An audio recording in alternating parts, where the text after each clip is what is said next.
hivyo, vipo vyama vya siasa vichache, wanasiasa, wanaharakati na viongozi wa mashirika yasiyo serikali wachache walioalikwa kwa maandishi kufika mbele ya tume, lakini hawakufanya hivyo.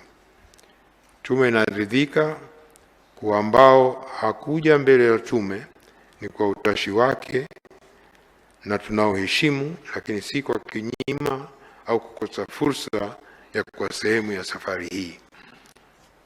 Mheshimiwa Rais, ushahidi wa kidijitali ulikuwa sehemu kubwa katika uchambuzi wa tume, hususan katika kuelewa madhara ya kibinadamu.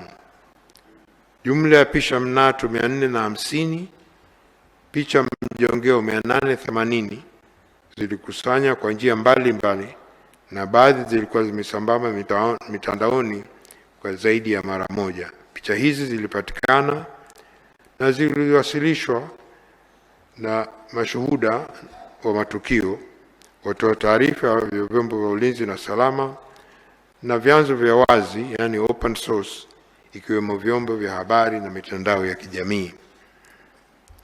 Katika kubaini uhalisia wake, baadhi ya picha zilizochambuliwa na kufanya uchunguzi wa kisayansi kwa kutumia wataalamu walioidhinishwa. Uchunguzi huo hususan kwa picha zilizokuwa zikizunguka zaidi mitandaoni na kwenye vyombo vya habari, baadhi yake zilikuwa halisi na za kweli, lakini nyingine hazikuwa halisi na zimechezewa kwa kutumia akili unde na nusu ukweli. Methodolojia hii ilituwezesha tume kutofautisha picha halisi na sio halisi, na mfano mojawapo ni picha ambayo imetumika mara nyingi kuonesha maiti zikiwa kwenye mifuko ya bluu zikizikwa kwenye makaburi ya halaiki. Picha hiyo kwa mujibu wa uchunguzi imekuwa imetumika sehemu nyingi duniani.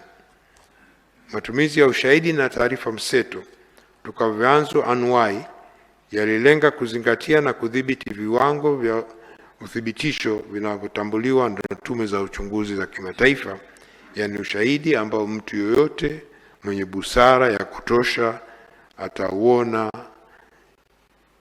ili kubaini hoja. Tume ilitegemea zaidi